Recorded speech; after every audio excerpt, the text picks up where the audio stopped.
Good morning, PASW clients, staff, friends joining us. It is your musical friend, Alexander, and welcome to Friday's class. Thank God it's Friday. We've had a long week, right?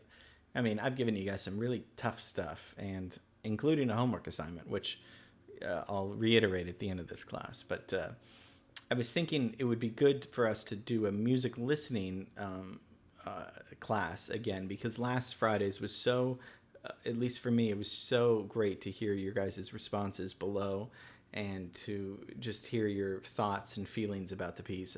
It's great because I miss that interaction that we have in the studio together. So it's a way for me to really connect with you guys in a direct way, virtually. So thank you for that. Thank you for those comments. Thank you for listening and taking it seriously. It's not like I'm just throwing on music and tuning out. It's music that's very special to me, obviously, and special to me that I want to share with you. So last week we listened to Raichu Sakamoto's Tongpu and the piano four-hand piece, and this today we're going to be listening to something a little bit piano, but a little bit softer. I don't want to say sad, but relaxing, a little bit more relaxing. This is a piece of, well, before I go into that, let's talk about the composer. The composer is still living today, and he's mainly known for his piano pieces, and we're talking today about George Winston. George Winston is 70 years old and born in Michigan, but grew up in Montana and Mississippi and Florida and all around. And he's it's hard to classify because people would classify him as his music as new agey, but I don't think that that's correct. It's not really jazz. It's not really classical. Again, I always like to pick these pieces where it's a little bit gray and hard to describe, because that's interesting, right? It provides discussion for us. So he's a super, really successful composer who's just sold millions of albums primarily with his solo piano music. And you'll see why. It's very, very relaxing, thought-provoking, introspective, without being boring. And so the piece I'm going to be playing for you is from his album December that came out in 1982. And we're going to listen to the opening track of that. It is called Thanksgiving. And that's the song we're going to listen to today. So before I play it, let's listen to his style of music is kind of described as, people call it rural folk music or folk piano. So I think that's a better description than New Age, because sometimes New Age can have a negative connotation. So folk piano, if you can imagine that sounds a little bit like, well, is it like, hillbilly piano? I don't, it's a little bit. But he really developed his own style of playing in the early 70s and was influenced really by the pianist Fats Waller and by the group The Doors. Yeah, I know that sounds kind of an odd, jazz piano and then rock music, but that's what really started getting him to listening to music by the time he was 12 or 13. After hearing The Doors, he wanted to play the organ, and then he decided, after hearing Fats Waller, stick to solo piano. So probably a good choice. I love the organ, but I think piano is a little bit more universal. People like that instrument more. So it's called Thanksgiving, and it's also interesting about this piece is that it's a 6-bar piece. There's just 6 measures in it. It starts off, as we'll hear, the chord progressions, and when you hear them, they're going to repeat over. But this is not minimalism where it repeats, but they're just 6-bar increments. And when he sets it up playing the left hand, the first 6 bars, he's going to keep playing the left hand for those 6 bars and then start playing another melody. So you'll see and hear what I'm talking about, because I want to play you a very cool live performance that he did. Usually I like to put in my own images because I don't want, I like to customize it for you guys, make it special for you guys. But this video in particular is really good, and his performance of it is very, very strong and cool. He's kind of a hippie. He, in concerts he'll come out barefoot, and he'll just, he's very informal, but seems like a very quiet, humble artist. And this piece in particular has changed my life in ways I can't tell you, because when I feel that when I give up at the end of the day, when it's just, not give up, but when I get depressed, and I know a lot of you suffer from depression and anxiety and stuff, and I of course do.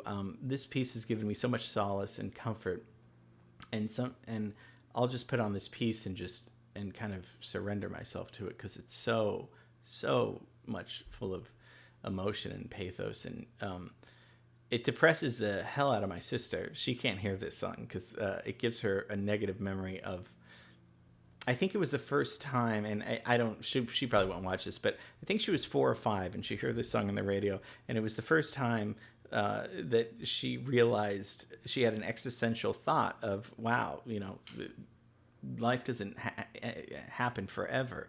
So I don't want to get morbid into that, but at parties sometimes I'll kind of mess around with her, and I'll go to the piano and play this, and I know it just, it really it kind of brings her back to that sad moment. But to me, the piece is sad, but so hopeful and joyful and so beautiful. So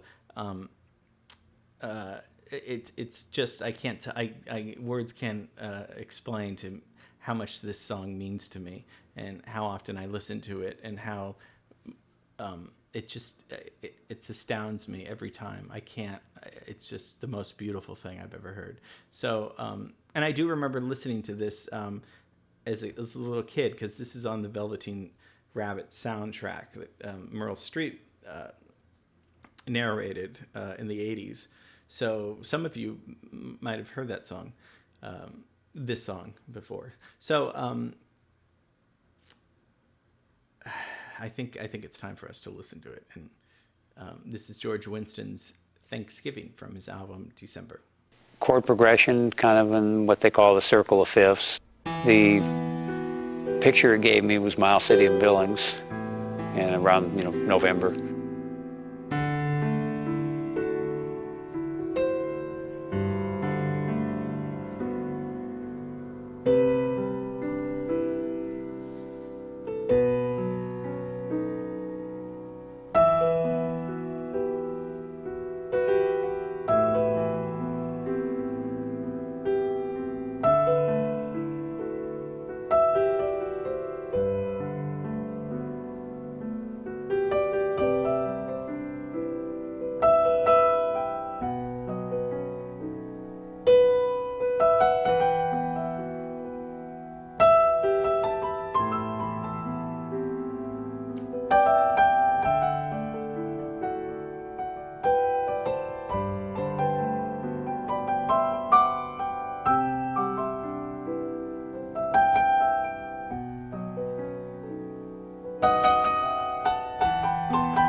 So I hope you enjoyed that piece as much as I did. It's gorgeous, and like I said, it's just 6 bars of these chord progressions, and then he does these embellishments and melodies on the right hand.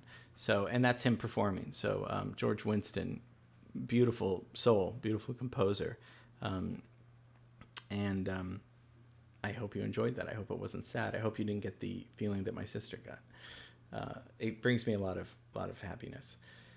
Okay, so like I talked about yesterday, there's going to be an assignment because we did film scoring yesterday with John Barry and his Out of Africa soundtrack, and I thought it would be good to give you guys an assignment to and I'm reiterating from yesterday, just of finding a piece of music from anywhere on the web. Hopefully YouTube, because that'll be easier for me to embed it, and I'll import it into the timeline, and we're going to put it over this scene from Lawrence of Arabia that I grabbed. It's only a minute scene, but I want you guys to find music anywhere and send it to me. Put a link below this so I can just download the YouTube song, and I will edit the music to the thing, and we'll see if your idea works, and we'll talk about it. It'll be very fun. So I'm going to share the link, and I'll also show it right at the end of this class too. And over the weekend, just think about what music might fit. I did take out the music in it. If you want to cheat, you can go and listen to the music. It's one of the most famous movies ever made, but I would prefer it if you just came up with your own interpretation of, and you can see how much power you have as the film composer, how to change the whole, way of the movie by just going in a certain direction. So, okay. That's it. Hope you guys have a great weekend. Miss you. Love you. George Winston today. And we will, we'll see each other on Monday. Okay. Bye.